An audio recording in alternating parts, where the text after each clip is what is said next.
Les chiens ont-ils la bouche plus propre que les humains? Les chats détestent-ils vraiment l'eau? La viande crue est-elle le meilleur aliment pour les chiens? Dans cette vidéo, nous allons découvrir la vérité derrière 24 mythes sur les animaux. Numéro 24, la bouche d'un chien est plus propre que celle d'un humain. Les bouches des chiens et des humains sont toutes les deux pleines de microbes. La bouche du chien peut être toxique pour certains types de bactéries, mais elle transporte ses propres types d'organismes infectieux. En réalité, ces animaux possèdent plus de 600 types de bactéries différentes, soit un nombre similaire aux 615 types de bactéries que les scientifiques de Harvard ont trouvés dans la bouche d'un humain. Une année de vie de chat ou de chien équivaut à 7 années de vie humaine. Si le vieillissement des chiens et des chats peut varier selon la race, rien ne prouve qu'une année de vie d'un animal équivaut à 7 années de vie humaine.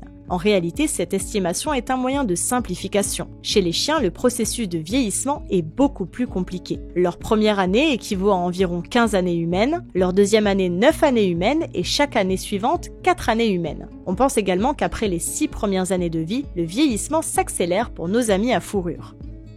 Numéro 22, les chiens et les chats ne voient que le noir et le blanc. Bien que le spectre visuel de votre animal soit plus étroit que celui des humains, cela ne signifie pas qu'il ne peut pas voir les couleurs. Les chiens peuvent voir des nuances de gris, de bleu et de jaune. Le fait de voir ces couleurs leur permet de chasser facilement à l'aube et au crépuscule. Ils sont très doués pour repérer les mouvements à grande distance. Les chats sont en quelque sorte daltoniens. Ils ne peuvent pas distinguer les couleurs vertes et rouges. Ils voient le monde principalement dans les tons jaune, bleu et brun. Numéro 21, les chiens mangent de l'herbe parce qu'ils sont malades.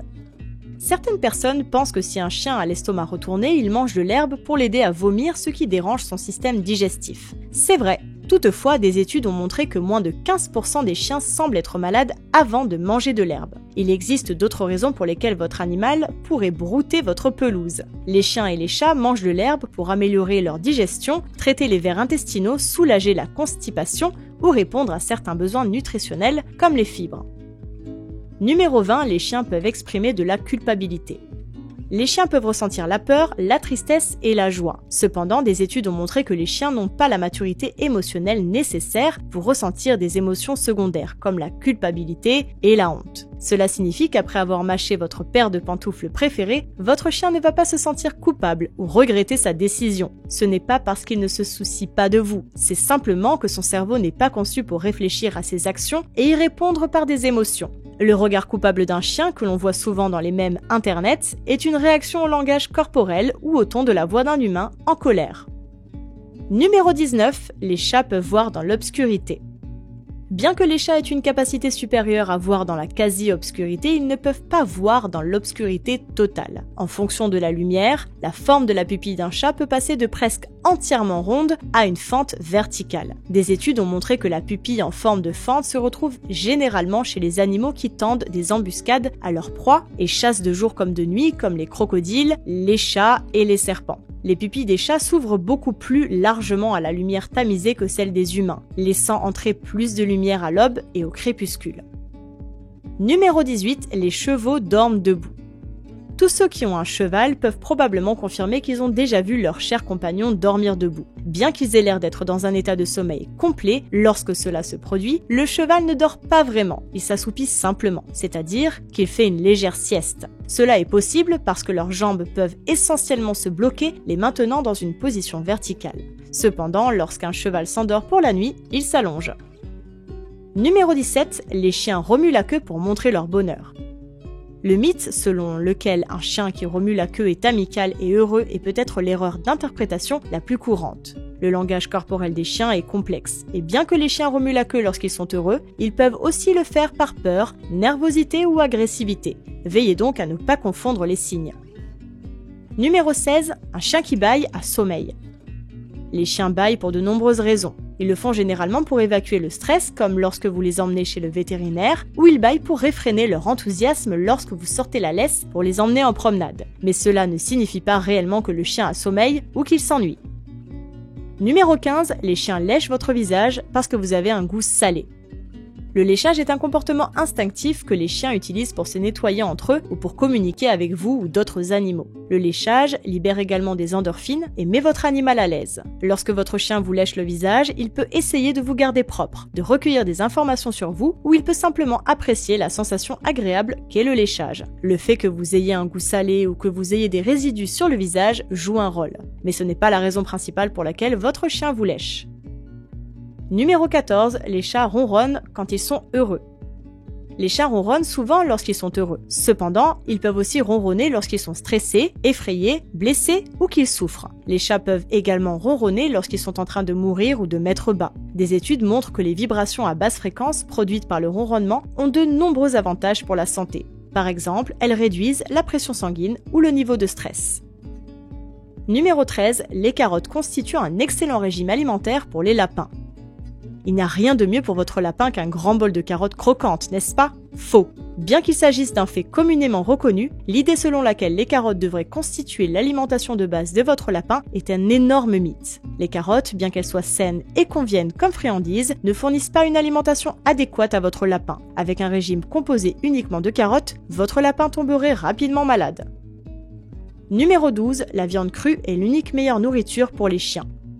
Les plus proches parents du chien, les loups, mangent de la viande à l'état sauvage. Ce fait a conduit de nombreux propriétaires à croire que la meilleure nourriture pour leur chien domestiqué est la viande crue. Cependant, ils ne tiennent pas compte du fait que l'animal a évolué et s'est adapté à un nouveau régime alimentaire depuis qu'il a été domestiqué et qu'il a maintenant besoin de bien plus que de la simple viande. Numéro 11, les poissons rouges n'ont pas de mémoire. Une rumeur persistante veut que les poissons rouges aient une mémoire d'environ 3 secondes. Des recherches récentes ont cependant montré que cette hypothèse est tout à fait fausse. Les poissons rouges sont capables d'apprendre et de se souvenir de choses pendant très longtemps. Numéro 10, les chiens âgés ne peuvent pas apprendre de nouveaux tours. On croit souvent à tort que les chiens âgés sont incapables d'apprendre de nouvelles choses. Un chien, quel que soit son âge, peut apprendre de nouveaux tours et être dressé tout comme un chiot. Les chiens âgés peuvent toutefois avoir besoin d'un peu plus de temps pour apprendre de nouvelles choses, il vous suffit donc d'être un peu plus patient. Numéro 9, les chats détestent l'eau. Ce mythe peut être vrai dans certains cas. Les chats qui détestent l'eau ont tendance à ne pas l'aimer car elle alourdit leur pelage et leur donne froid. Le pelage d'un chat est plus duveteux que celui d'un chien, sa fourrure est donc plus lourde et il a plus froid s'il est mouillé. On peut apprendre au chat à tolérer et même à apprécier la baignade et les bains. Numéro 8, le nez chaud et sec d'un chien est souvent le signe d'une maladie. En général, nous pensons que lorsque le nez d'un chien est chaud et sec, le chien en question a de la fièvre. Il n'a rien de mal à utiliser cette règle générale, mais se fier seulement à ça ne suffit pas pour évaluer avec précision la présence de fièvre. D'autres symptômes qui peuvent indiquer la présence de fièvre chez le chien sont la perte d'appétit, le manque d'énergie, les frissons ou la toux. La seule façon d'évaluer avec précision la température de votre animal en cas de maladie est d'utiliser un thermomètre. Numéro 7, les rats sont sales. Les rats ont longtemps été stigmatisés comme étant sales. Nous pensons que c'est probablement parce qu'ils sont souvent décrits comme des vermines sales et malodorantes qui vivent dans les égouts et les décharges. En réalité, les rats domestiques sont des animaux très propres. Ils détestent se salir et passent beaucoup de temps à se toiletter et à s'entraider. Ils peuvent également être dressés à la litière. Numéro 6, les chiens et les chats se détestent. Les chats et les chiens ne sont en aucun cas des ennemis naturels, mais il existe quelques différences de comportement qui peuvent les opposer. Les chats sont indépendants et passifs, les chiens sont sociaux et actifs. Malgré ces différences, une sociabilisation précoce ou une introduction adéquate les aide à s'entendre. Numéro 5, seuls les chiens mâles recherchent l'accouplement. Les chiens mâles et femelles recherchent tous deux l'accouplement s'ils sont d'humeur. Mais en général, ce sont les mâles qui recherchent cela plus que les femelles. Numéro 4, raser la fourrure d'un animal permet de le rafraîchir en été. Certains propriétaires de chiens ou de chats rasent leur animal pour les garder au frais en été. Les poils d'un chat ou d'un chien sont conçus par la nature pour les garder au chaud pendant l'hiver et au frais pendant l'été. Pendant les mois les plus chauds de l'année, ces animaux désépaississent leur pelage d'hiver plus épais pour le remplacer par un pelage d'été plus fin. En rasant votre animal, vous interférez avec sa régulation thermique intégrée et vous lui faites courir le risque d'un coup de soleil. Les chats semblent être plus actifs la nuit, ce qui est tout à fait vrai. Mais ce qui n'est pas vrai, c'est que les chats sont nocturnes. Leur activité accrue la nuit est principalement due à leur instinct crépusculaire. Ce terme générique est une façon de dire que les chats sauvages sont plus actifs à l'aube et au crépuscule lorsque les possibilités de chasse sont meilleures. De nombreux chats domestiques conservent cette tendance, même s'ils n'ont pas besoin d'aller chasser toutes les nuits. Numéro 2, la salive des chiens peut guérir les blessures. C'est un énorme mythe. La salive du chien ne guérit pas les blessures, elle les aggrave. Certaines personnes laissent même leur chien lécher leurs coupures intentionnellement, mais elles ne devraient jamais laisser faire ça. La bouche des chiens n'est pas propre. Ils lèchent leurs parties génitales, mangent des objets sur le sol et énormément de germes peuvent pénétrer dans les plaies avec leur salive. Cela peut donc provoquer de graves infections. Numéro 1, certaines races de chiens sont hypoallergéniques. Tous les chiens produisent des allergènes lorsqu'ils perdent des poils. Les races qui ont tendance à en perdre moins produisent donc de plus petites quantités d'allergènes. Mais toutes les races de chiens sont susceptibles d'être allergènes.